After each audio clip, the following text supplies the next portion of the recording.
And that's it. We are live on the internet. All right. Good. Finally. How's it going? Good. How are you, Eric? I am awesome. Sorry that took so long. It's my fault somehow, I'm sure. That's okay. Yeah. I'm sure it was me. I'm sure.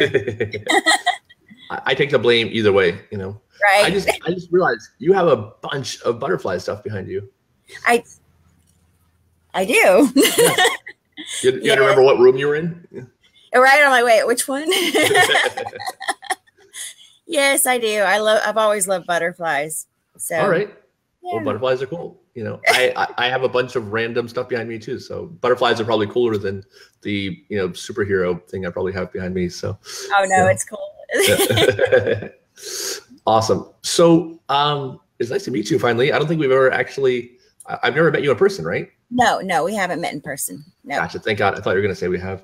But I'm like, oh, for us to meet you. Like, we've met 7 times. Like, yeah, that happens to me all the time. But you know, I'm just as bad, so I don't judge anybody that forgets. In my defense, the guy in the wheelchair is easy to remember, and all you walking people look the same. So you know, it's hard to keep track of y'all. Yeah. all you folks just walking around all look alike. So right, it's hard to keep track of y'all. I hear you. Yeah. So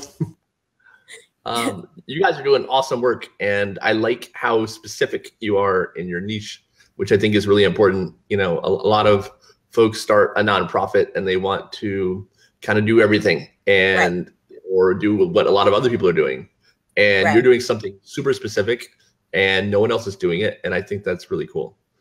Well, thank you. Thank you. It took a little bit to get there. We did start very general about the firefighters and stuff like that, and then branched out after going to the National Drowning Prevention Convention is kind of where we had our aha moment of what we need to do. So, yeah, I was pretty glad we went for that. What year did you go? This year. Yeah, we just went for the first time. Yeah, this is the first time we went, and I wasn't supposed to go. It was going to just be my husband, and we happened to be able to pick up a load in Miami, and then I tagged along. So that's awesome. So he's a trucker? He used to be. Okay. We used to have that as a company, but one of our customers for our new business, which is construction, is one of our old customers for transportation, and he had a boat that we had to pick up. So gotcha. We did that in a non-commercial way. I hear you. Yeah. That's fantastic. So you got the hero bag idea literally just in April? Yeah, it kind of started in April. I went to the convention with the idea in mind that there had to be something out there for EMS or firefighters that could help drowning victims, you know, something. And I literally went to the convention going, I don't know what it is. I have no idea.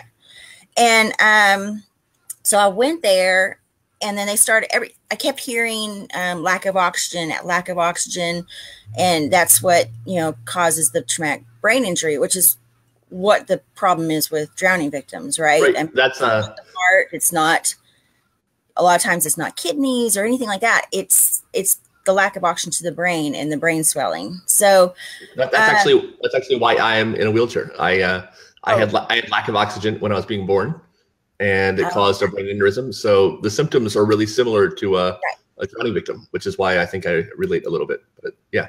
Right. Yeah, absolutely. And then I also, by following a lot of non-fatal drowning families and noticing they're going to get oxygen treatment at the HBOT and Dr. Hart and doing all that, it just clicked. Like something just said, you know what, you know, we need to get oxygen to them as soon as they can. And why aren't we doing this? You know, and that's kind of where it went from there. And once I realized that the FDA did approve oxygen for emergency situations, it seemed like a no-brainer.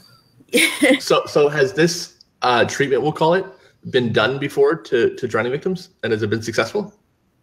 Well, I mean, they do it as soon as the ambulance comes, right? I mean, once the ambulance gets there, they give you oxygen. Right. The problem is, you know, the best ambulance in town doesn't get to you until, 6 minutes. If you're in, for Rory, it was 25 minutes. Wow. Yeah. So all that time, the brain starts kind of dying off at 6 minutes, and we need every second. So why can't these police officers and their patrol cars, a lot of times, are the ones that show up first, or volunteer firemen in their own vehicles? Obviously, once EMTs get there, they have oxygen, but we need it sooner, right? I mean, the kids are dying at an alarming rate. I mean, it's very rare that they survive, and when they do, their issues are the brain injury. So the idea is the first responder who gets there before the paramedic. Correct. Is it possible that people like I could have one in my house just on standby? I mean, yes. Yeah. That's kind of what we're going for, is marketing to pool owners. We do want them. I'm trying to integrate. Okay, we'll sell you this, and give you a credit for like CPR and oxygen training. Which oxygen training. When I would ask different EMT, the chiefs of EMS and different things, they're like, well, training. That's the issue. You need training on oxygen. You need to. And I'm like, okay, well, what is it? I mean, grandma carries around oxygen, right? Yeah, so, my mom used to, yeah. Right. Like, I mean, how hard could this be? Yeah. And when I talked to the gentleman that does our CPR training, he said it's 5 minutes. And he did it at the end of one of our CPR things, and it's 5 minutes. Right. So we are marketing that on our website to pool owners, or if you live on a water, or anything like that. Definitely. I mean, they're $300, but they're not real big. They're 15 inches tall. The whole thing's 15 inches tall. So it hangs on your wall next to your pool or whatever. And to me, I just think if you own a pool, you should have this, Yeah, absolutely. And I've never heard, as deep as I am into pool safety, which is about as far as it gets. Right. I've never heard anyone recommend that before, ever. Right. Yeah. Well, and because if you talk to medical people, whether they're paramedics or they're doctors, they're like, well, it's the training issue. And so that's when I started asking different medical professionals, like, what's the downside of this?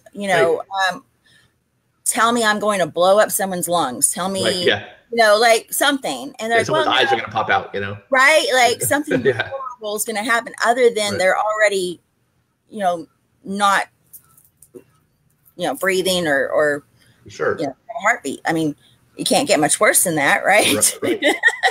So, and literally their issue was, well, if you don't put it on the face properly, they don't get the right amount. Okay. Like if you don't do mouth to mouth properly, they don't get it right. Right. And we all know you should do some kind of CPR instead of no CPR, right? I mean, that's kind of the, so we've got that down. Like even crappy CPR is better than no CPR. Exactly. So I'd rather get wrong air than than no air. Right. Exactly. Well, and then when I started asking about, CPR, because I didn't take CPR, I redid it in April, and come to find out, you do CPR classes now, it's all about the chest compressions, and that's great for every cardiac situation, right? And they say, oh, well, mouth to mouth is optional, and they don't address drowning, right? Because when in a drowning situation, it's not really optional. I mean, you might as well not do CPR if you're not doing mouth to mouth, because they're not getting any oxygen. With every other cardiac situation, once you get the heart going and you get all that, everything else starts to work, except in a drowning situation where the lungs aren't they're not switching out those gases. Right. So you actually need to push that oxygen in there. And for them to say, oh, well, mouth to mouth is optional and not address drowning was shocking to me, because this isn't some rare occurrence that children drown. I mean, it happens all the time, obviously. And every day. Yeah. And they don't address it. So, and my good friend, Bob Pratt, I don't know if you know him, he's on the board of the NDPA. Yes. And he was an EMS and a paramedic for a long time. Yeah. He was one of the I talk to. Yeah. Yeah. He gets really upset about people not doing the breaths. Right. Because you're missing out on everything. Yeah. Exactly. I mean, with mouth to mouth, and I learned this since talking to different people about it. Mouth to mouth, you get 14 to 16% oxygen when they do that, because obviously you breathe in oxygen and you expel carbon dioxide. Right. So you're not giving them 100% oxygen, but it's better than nothing. Sure. And then we looked in just doing the bag valve masks, the BVM. Yeah. And that's better. You get 21% oxygen. But if you have something in your bag that can give you 100% and push it in, why not? You know, Absolutely. The only issue with oxygen is they're worried about over oxygenation, right?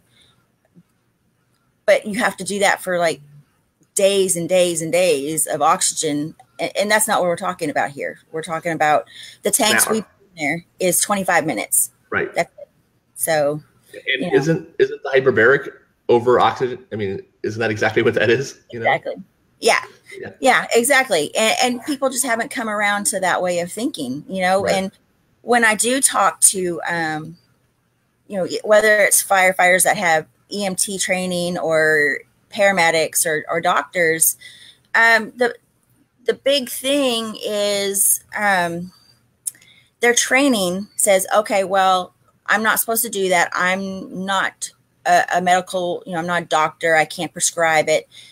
That's what their training says. But for the last 40 years, the FDA says it's allowed. It's not a prescription drug in an emergency situation when they need to be resuscitated. So when I tell them about this, and you do CPR and that gets everything going. And then when I mention except in drowning, it's like it switches over to, oh, okay, yeah, you're right.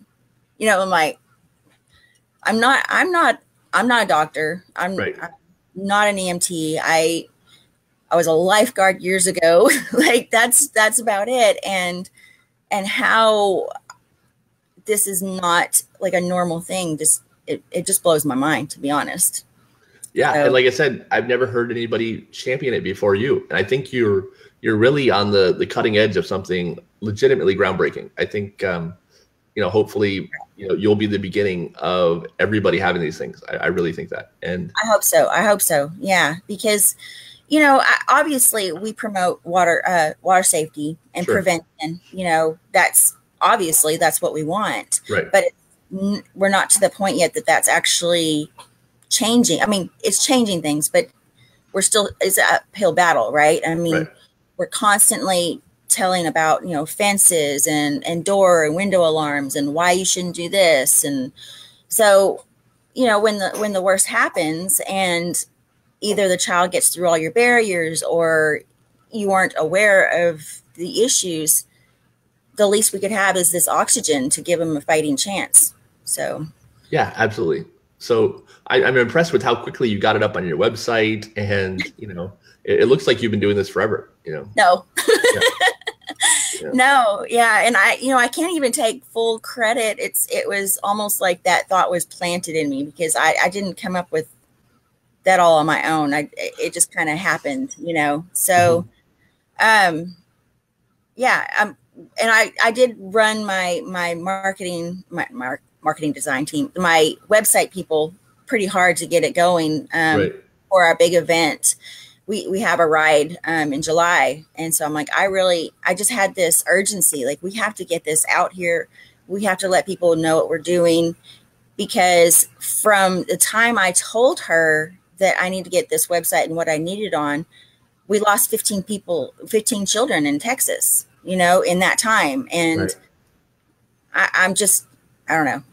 It's an urgency now. Like, we've got to do this. We've got to get it out there and at least make people aware of what they need to do. The only pushback I have about marketing to pool owners is like, oh, well, it's $300. Well, okay. Yeah. You have a pool. Like, I don't know what to tell you. Yeah. If you have a house and a pool, I'm going to go on a limb and say there's a pretty good chance you can swing the $300. Exactly. And, you know, we're not charging any more than if you were to go to someone else.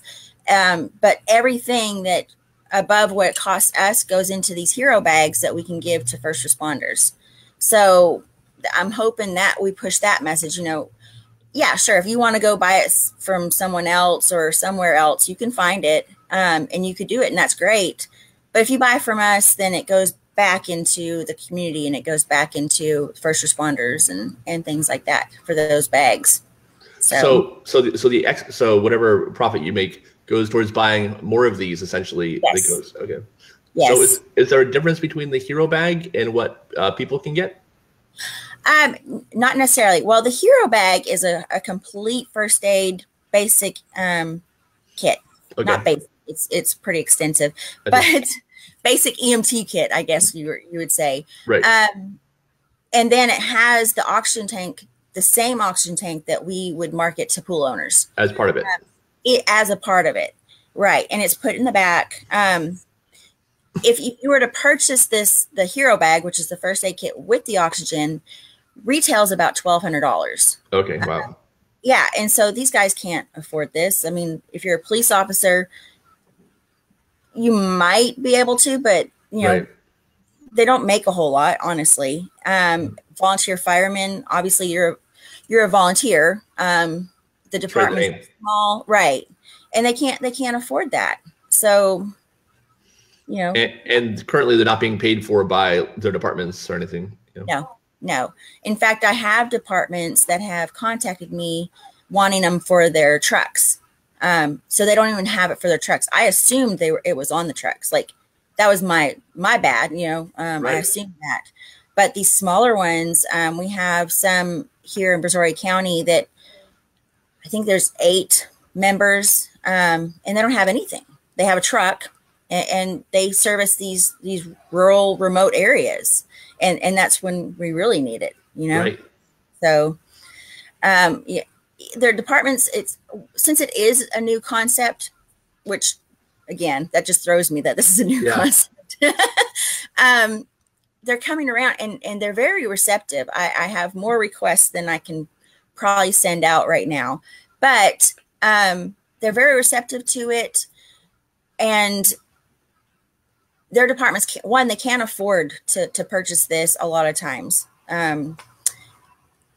They have a hard enough time getting their gear, just their basic bunker gear and things like that. So a bag like this that's kind of like, well, you know, we have an ambulance, right? You know, so that's why we're trying to push it out there. I've had some people ask, well, you know, like you said, can't the departments buy these things? Like police departments for the squad cars or the fire departments. And honestly, maybe eventually they'll see the light and do it automatically. But until then, we can't afford not to give it to them and just be like, here, right. You know, and we give them training. Like if they're a police officer and they don't have the oxygen training, that normally they have the first aid and they have the CPR.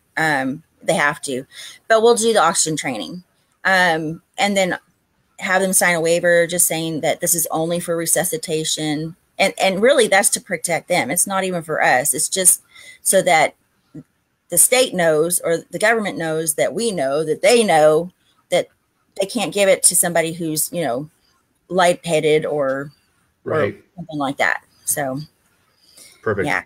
I mean, I think it's really cool. I really do, you know, and you know, it's so rare to see someone doing something so specific and so unique that hasn't been done yet. And, you know, I think, I really do think you're onto something massive, and it's exciting, you know? Yes. You know, when I didn't talk to Dr. Hartz directly, but I had contact with people who did. And apparently he was like, well, you know, he wants a HBOT ambulance. And I'm like, well, I can't do that. Yeah.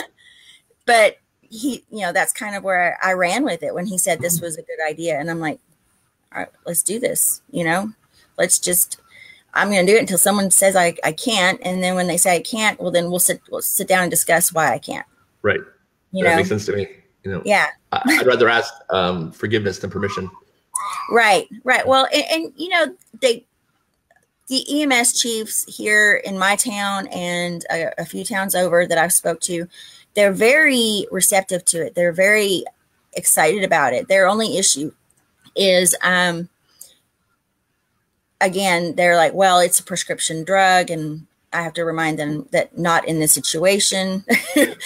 And not only that, they're just worried about people's certification.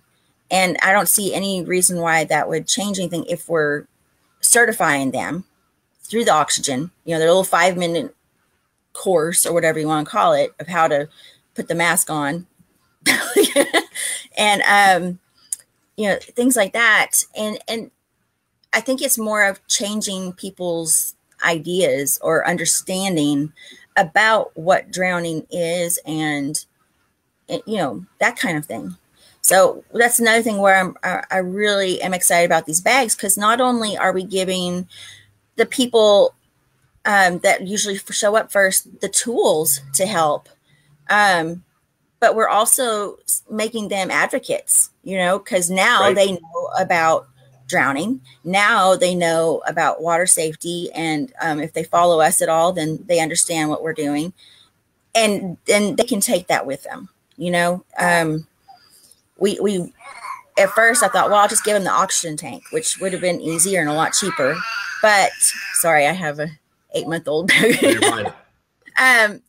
Which would have been a lot cheaper and easier. But we want them to keep this bag.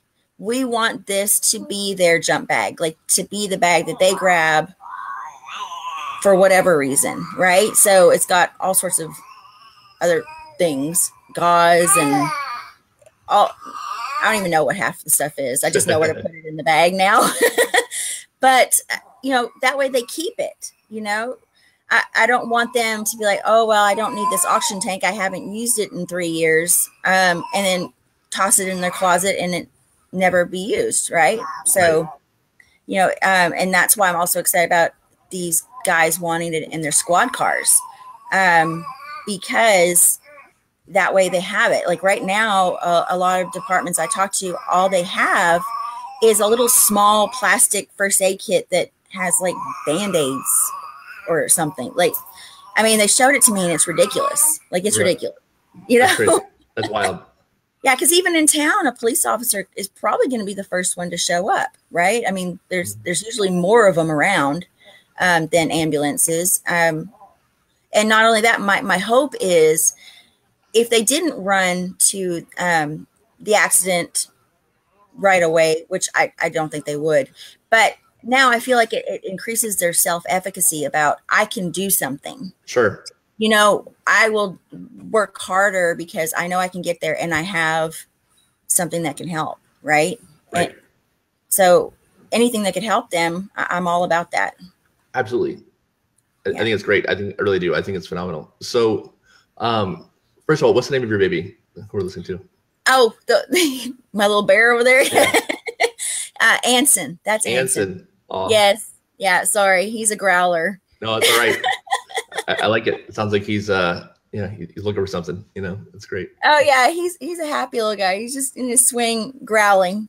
Growling. I growl sometimes too, so I understand. I get it, Anson. Yeah. And it's usually in the morning. That's usually when I start growling. Or if I haven't eaten, that's a big one. Yeah. Yeah, he does more than growl when he's hungry. Oh yeah, I'm sure. He's got to let you know. Oh, absolutely. Yeah. Absolutely. You got to be on alert.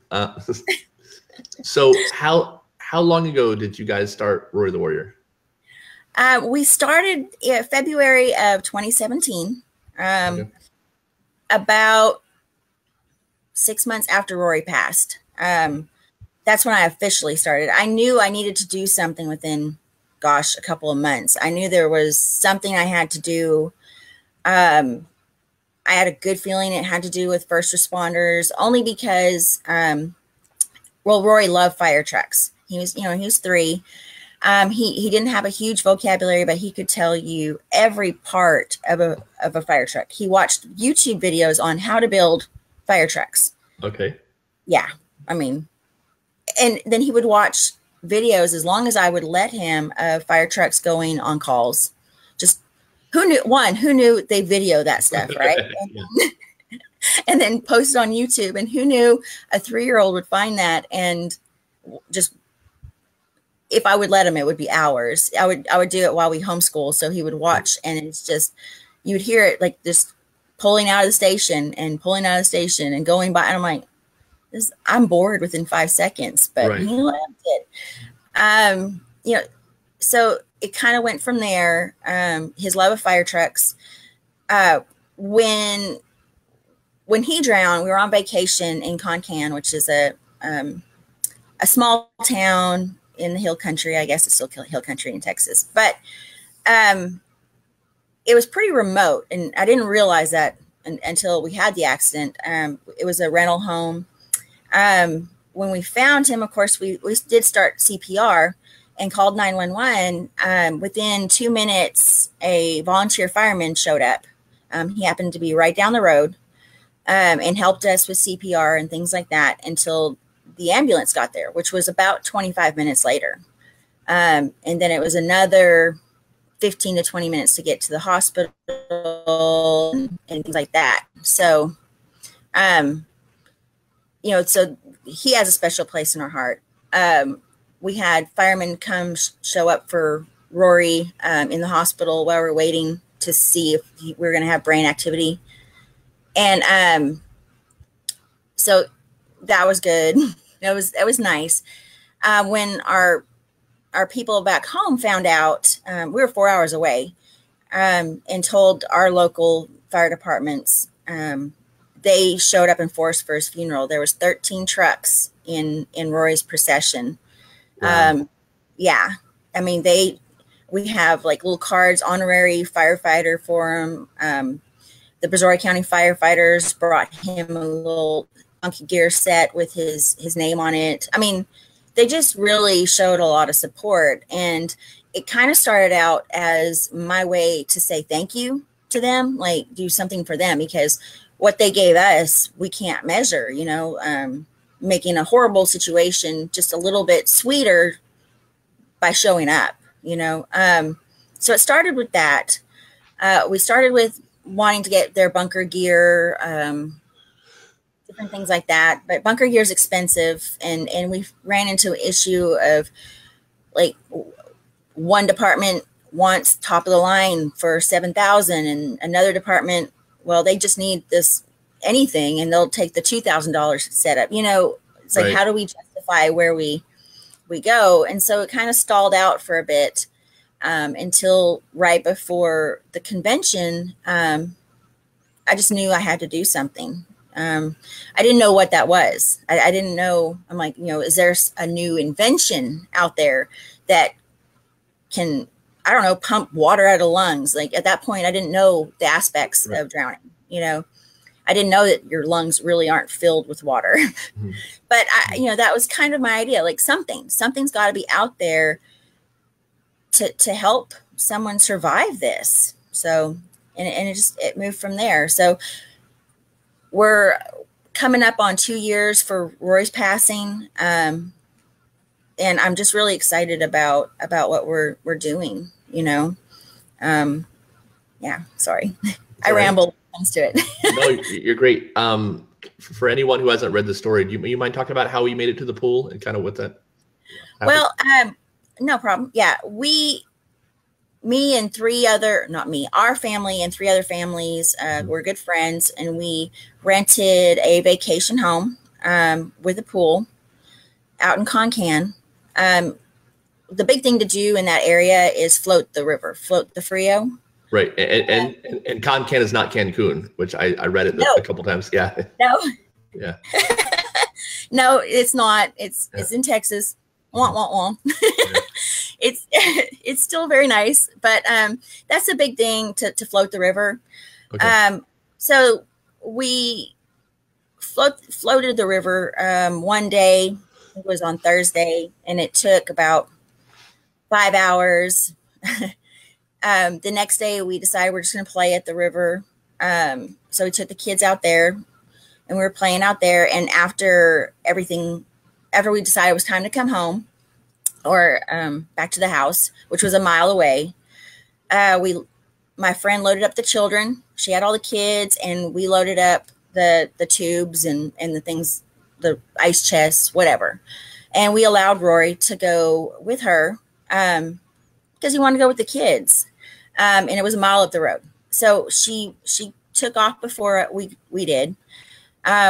When we got to the house, I assumed that he was upstairs with the rest of the kids or the rest of the adults. I went and changed, and when I walked upstairs, and my first question was, "Where's Rory?" which was a very normal thing for me to say because he was a little firecracker. He was always on the go, and nobody knew. And I don't even think I stopped. I just went straight to the balcony where the pool was, and I found him. So, the issues. There was a gate. There was a fence around the pool. There was gates, but one of the gates, the lock wasn't working. And Rory knew how to open it. We don't know if someone left the gate open. We don't know if he opened it. We don't know any of that. When he got in the car with my friend, he had his little life jacket on because we were out at the river. And even though it was just, a couple of inches deep, it wasn't like maybe to his knees. It's a flowing river, so we decided he had to have his life jacket on. Right. Right. And we got back, and so the last time I saw him, he had his life jacket on. But unfortunately, my friend had taken the life jacket off to let it dry. I mean, we were going home to eat dinner. There was, would be anything any mom would do, Right. And she hung it up to dry, and I guess he decided he was going to go swimming after that. I mean, she thought he was with the other kids. I thought he was with her, and it was just one of those situations where, he just slipped off, and so that's how he got in the pool. I do realize some mistakes. Obviously, the fence. They weren't self-closing gates. They didn't have high locks. And I had been letting Rory swim in that pool with the big kids with his life jacket on. So I can only assume he didn't think anything of it, and he'd been jumping in that pool for the last 2 days, and he just jumped in, so yeah. So Are you still in touch with that mom? Oh, definitely. She's my best friend. Yes. Yeah. No. I mean, I know we all carry guilt. Why didn't I ask where he was sooner? Why, all sorts of things. And she does too. And that, I find that unfortunate. Just because she didn't do anything that anybody else wouldn't have done, Right. We're going upstairs to eat. You're taking off the wet life jacket. I mean, that's what you do, right? I mean, I guess she just wasn't. She wasn't used to handling a 3-year-old as mischievous as Rory. So it happened. It was an accident. It was very unfortunate for us, but no, definitely she is my best friend, and she would have done anything, to keep him safe. She just didn't know. Right. So, yeah. Well, and the work that you're doing now, I mean, like I said, it's really, really fantastic. And, it's a tribute to him, I think. Yes. For sure. Yeah. Well, and one thing I've noticed with a lot of the parents, specifically through Families United and stuff, is that's really what we want to do.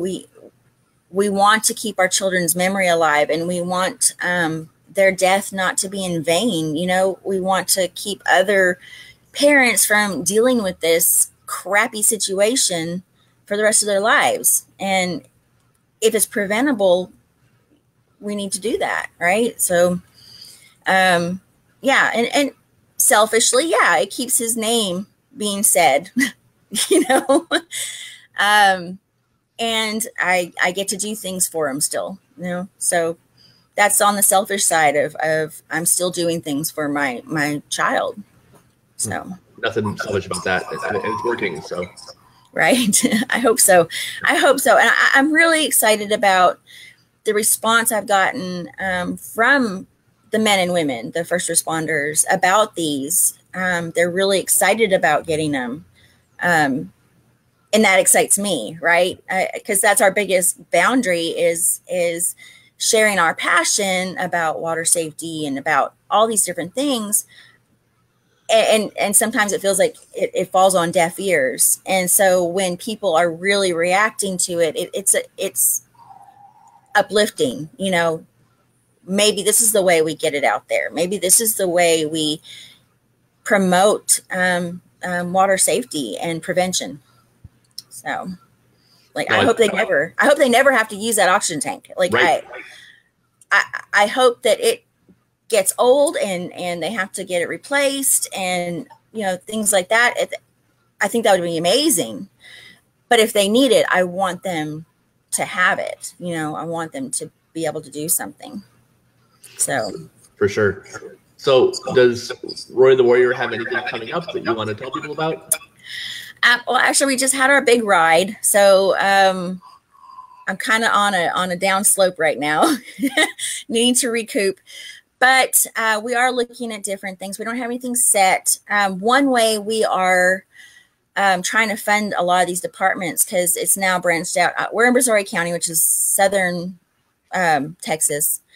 And we want to go to Uvalde, where Rory had drowned, and get their departments funded and filled. And so what we're going to be doing is, if the departments want these bags for their guys or for their department, we will go there and do events there to fund that department specifically. Right. You know, and that way it gets their community involved. It's not some, you know, mystical people who they don't know, right? You know, we're going to give money to this, but we don't know who it's going to. Right. So and that way, again, we get to promote prevention and water safety and why we're doing this, along with raising money and getting it into their hands. So that's awesome. Yeah. So, yeah, right now, no, I don't have any events like right now, but we have a lot in the works. We, in April, we're partnering up with Katie, and they're in Harris County, they're Houston area, Katie Safety Fest. And we're going to do Safety Fest, Brazoria County down here. Wow.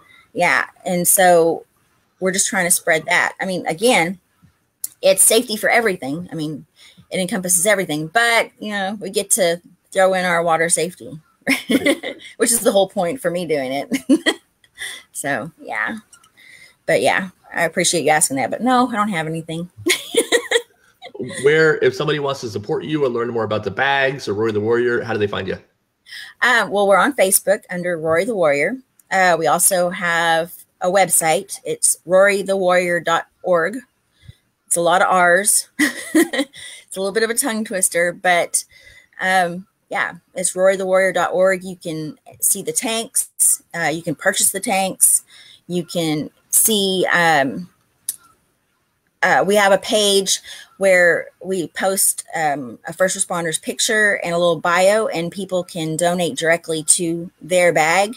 That has been wildly popular, to where they're like in competition now, right? So they're like, oh, I'm going to beat so-and-so. I'm going to get my bag first. And, you know, so we're really excited about it. I just made a big order for 50 bags, and it's looking like I'm going to be needing to make another order because, you know, yeah.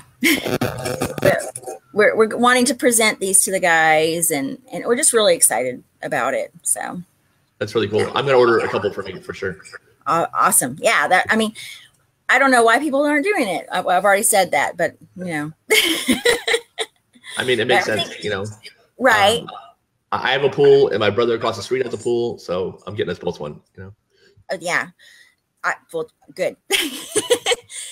Yeah, we have pool fences, right? And Yeah. I've already told several of the pool companies around here, I'm coming for you, yeah. Because why wouldn't you market this with your pool, Sure. And it's it's going to a better cause. It's going to first responders instead of right. Whatever. I mean, I don't know. We're new at this, so. Well, you're doing a phenomenal job. You really, really are. It's impressive, and I think that you're going to do really good work. I'm excited for you. Thank you. Yeah, I have high hopes. But we just wait for God to lead us and listen, and that's what we do. So I can't even take the credit for it. I'm just do what I'm told. That works. So is there anything you want people to know before we wrap it up? Oh gosh, that's a I don't know. Now you just stumped me. That's probably a good question, right? I want people to know that about water safety. Our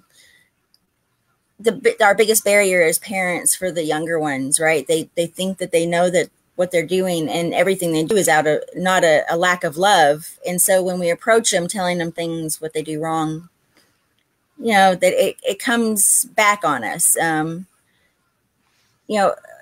Just pay attention to water safety. Pay attention to the water around you. It's summertime, and what do? We go to pools, and we go to the beach, and we go to lakes, and we go to rivers, and every function is around water. I know you posted something about you can't leave the hospital without having a car seat, and they even check the car seat, and you can't do all these things. They worry about helmets, riding bicycles, and you can name it, plugs for your outlets when you have a baby, right? I mean, that's a huge thing. I can't remember the last time I've seen where a baby was electrocuted, but right, we have to have those plugs. Of course. And so why aren't we, when tragedy happens, with school shootings, which are horrible, everybody runs out, and we need to spend all this money, we need to do all this, and that's good, it's good, but we're still avoiding the big issue for our kids. At our event on the 15th, I did a I don't know what you call it, exhibition. I don't know what we put out bathing suits. We hung them up for every child that has drowned in Texas since 2016 when Rory drowned. And we had them in the right gender, and we had them in the right age. It was 240. Wow. And and for people to look at that, to see, because they were just blown away. They're like, what is this in the whole US? No, it's just Texas, and it's not even for the last 10 years. It's only like the last 2 years. So, and 56 already, 58 in Texas already. People need to be more aware of their surroundings and of the dangers of pools. We wouldn't want people don't want loaded guns around, but hey, we got a pool in our backyard, and that's our fun. Right. Which is fun. I mean, don't get me wrong. I love swimming as much as the next person, but I also see that now as something that has to be handled with care. Like with guns or anything else, so that's really what I want people to take. Our original pool safety guide, which still exists, used to say that, you wouldn't leave a gun on your countertop, but, at least with a gun, if a child gets it and pulls the trigger and, the bullet shoots out of it, where the bullet goes isn't certain, but if a child falls in the pool, what happens after that is the same every time. Yeah. Yeah. Seconds. They don't even have to be missing for a minute or not even. They take that one breath, and it's done, right? I don't know. I don't know. It's just sad. It's just sad. And you're right about the media stuff. I got annoyed. It was a few years ago when there was that peanut butter salmonella thing where the kids were getting sick from the peanut butter, right? Right. Right. And it was everywhere. It was on Good Morning America and the Today Show and the national news. And, Oh, yeah. you know, it was plastered all over everything, right? And it was a thing, right? But I mean, you're talking literally about a handful of kids who got a tummy ache, right? I mean, that's the extent of it, right? Right. And it was everywhere. And every day they were talking about, you know, this peanut butter scare. Kids were dying in pools. You know, there was kids who were literally dying, who weren't getting mentioned, who there was no story about, you know, and this death toll was racking up while we're talking about, you know, upset tummies. Right. And peanut butter. You know, and peanut butter. Right. And it drove me nuts at the time. I remember thinking like, this is ridiculous. Right. Well, and you know, I went to our local pool, just trying to figure out what their safety procedures were. And also knowing, you know, people were worried over the safety of oxygen tanks and whether people are going to use them properly or, you know, things like that. And I go to the pool, and around our pool is literally 7 fire extinguishers. 7. Yeah. I was unaware that fire was the main issue in the pool area, but okay, there's 7. We got it handled, right? And what I tell people when they talk about the, you know, well, if someone uses it wrong, well, they could get in trouble. Well, okay. If there's a fire and there's a fire extinguisher there, if I break that glass and I get it and I put out the fire, I'm okay, right? Like if I use it and it works or doesn't work, it's okay. Right. However, if I'm hanging out at the pool and I break the glass and get the fire extinguisher and start spraying everything, when there is no fire, obviously I'm going to be in trouble. Right. Same idea. I mean, it's the same idea. You use it when you need it, and if you don't use it when you're supposed to, well, then you're going to get in trouble for that. Right. So why don't we just train people when they're supposed to, you know, 100%. When someone's not breathing. and the idea of having it, you know, on hand like a fire extinguisher is the perfect analogy. Right. You know, this is the fire extinguisher for your pool. You know? Exactly. Well, yeah, and we have fire extinguishers in our house, Sure. And building codes make you have fire extinguishers. So why not? I'm not one for new laws. Don't get me wrong. I don't want new regulations and new laws, but don't get me wrong. If that's what we have to do, then I'm not against it. I just feel like people need self-regulation. I don't need the state of Texas to say, okay, well, if you have a pool, you have to have an oxygen tank. Right. I wouldn't hate it, but I don't need that. I need people to be aware of why they need an oxygen tank. I need them to be aware of the dangers of their pool and self-regulate. You know, if the government makes you do it, you're not going to really invest in it, right? You're going to be like, I have to do this. Yeah. So I have this oxygen tank that's in the closet. I'm not even sure where it is, you know, like that kind of thing. It makes me so sad when people get a pool fence from us to meet code, right? Because they have to meet the building code. And I know because they tell me that as soon as they pass inspection, they're taking it down. Wow. And I'm like, can you just not? Maybe just leave it up? That'd be really cool, you know? Right. You know, I don't even want to make it for, you know, I feel, you know, we do this great job installing it. It looks gorgeous and it's perfect and safe. And I know that in a week it's going to be gone, you know, and it's, you know, just because the law requires it, you know? Right. Well, and what kills me about that is a lot of times these people, well-meaning, you know, well, I don't have children, or children are grown, or I have a fenced-in yard, all this other stuff. Well, that's great, except if you have grandkids, neighbor kids, if you have friends that come over that have kids, do you want to be right or do you want to be safe? You know, yes, parents need to supervise their children. Absolutely. Yes, the children need swimming lessons. Great. But children don't always do what we tell them to do. I mean, they could avoid that pool 100 times and then get this wild hair, right? And I'd rather be safe and save a child that made a wrong choice at the age of 3, when I don't even think you can make real choices. I'd rather be safe than right, you know? oh, well, they should have kept their child away from my pool, or the child shouldn't have got in there. Great. You're right. Yay. Yeah. Congratulations. Yeah. Right. But a child's still gone or hurt or, you know, something like that. So why can't we just be safe? And who cares about being right? Yeah. My dad used to say there's a lot of people who are dead right, you know, and yeah, very dead and very right. Yeah. Exactly. You know, do you want the child to be alive to make better decisions, or, you know, be self-righteous and be like, well, I did what I'm supposed to do. They're not my child, or whatever. You know, I'm not saying all people do that. It's just, that's kind of their thinking. Well, you know, my family's fine. My children know how to swim. And they don't realize how many times it's neighbors' pools, grandkids, just the list of things, you know. It was a neighbor's pool recently with Bodie Miller. Yeah. You know, so it happens. Well, yeah, I personally know a couple that were in our grief counseling. That little guy got out twice and got into a neighbor's pool.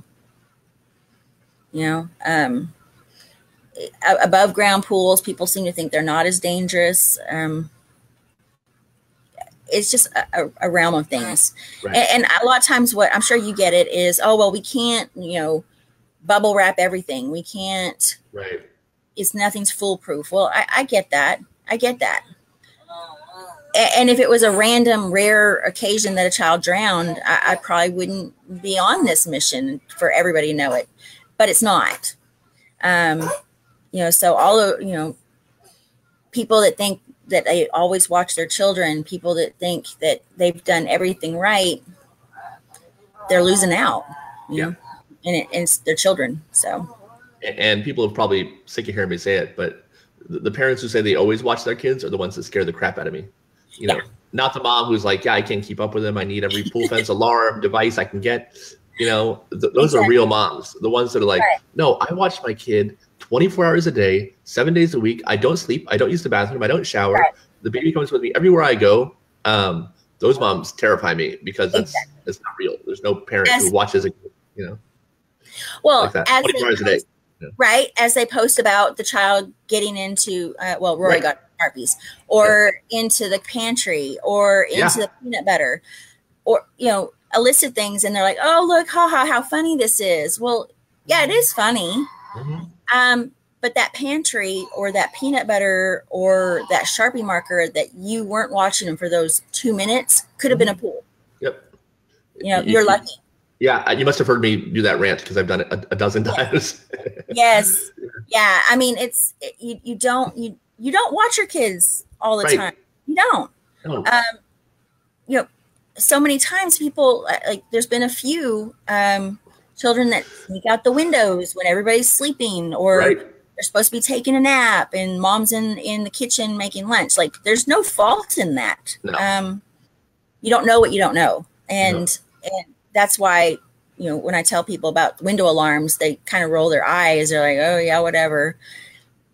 Well, okay, I can show you pictures of children who climbed out windows because the door is locked. Yep. So, no, we don't watch our kids all the time. And yeah, I've seen those comments. I try to avoid comments on certain posts because me too. Yeah. Oh, I'm just like, wow, perfect parents. I'm not one, you know. Yeah, they're not perfectly just lucky, you know. That's yeah, and I hope they stay lucky. That would be awesome. I would love to live in that world, you know, where bad things don't happen. When we went to that house, the rental house, and I saw that pool when we first arrived, I actually looked at that pool and I said, that pool is going to be a nightmare. Because Rory was mischievous. He was always on the go. So I knew that was going to be something that I was going to have an issue keeping him away from. I went so far as to every night, like, I'm locking all the doors, and I tell the children and I tell the parents, like, if you get up and you want to go outside, like, just make sure Rory's in the bed, lock the door after you. I was just so fearful that he would get up before me and sneak out to the pool. Hindsight, right? Like, I was worried about it, but I didn't actually think it was going to happen. And sure. And I felt like I was like the somewhat overprotective kind of. I've been accused of that before, and that's why I think that. Sorry. That's great. I love it. That's why I can tell people I was that parent. I don't think I was so like, oh, I will always watch my child. No, Rory was number 4 of our children, and he was the wildest one. I can tell you, I did not have a handle on that child 100% of the time. We have pictures of our own where he got into a Sharpie. While we're all at the table, he happened to get up, and within 5 minutes, my other children are like, we don't even know where he got the Sharpie from, because I had literally banned Sharpies from my house, right? And he had gotten himself the dresser I just redone for him, his bed, the wall, the hall wall, my dresser, Dad's dresser. Like, I mean, the cat, the dog, right? Like, he got it. So yeah, I mean, I knew I wasn't. He was just a go kind of kid, and I just don't want other parents to deal with this, right? Like, and I try to tell people, I'm not judging you. I'm not like, you're a bad parent. You need to do this, this, and this. I'm telling you because I made these mistakes. Right. I'm telling you because I've seen these mistakes made, even if I didn't make them myself. And it's not worth it. It's not worth it. Absolutely. So. All right. Well, thank you very much for doing this. Eric. I hope I did okay. I'm not much of a webcam person, so I'm probably looking all everywhere except for I'm supposed to. You're doing a great job, and you really, really did, and I really appreciate it. And I think that the oxygen and the hero bag is an amazing idea. I can't believe no one has done it before you. But I hope that gets rectified very, very soon. So, yes. I'm going to do what I can to make sure people know. So thank you, I appreciate it. And thank you for what you do. Oh, thank you. That's awesome. Yes. All right. Well, you guys have a good day, and I will see you soon. Yes, sir. Yes, sir. All right.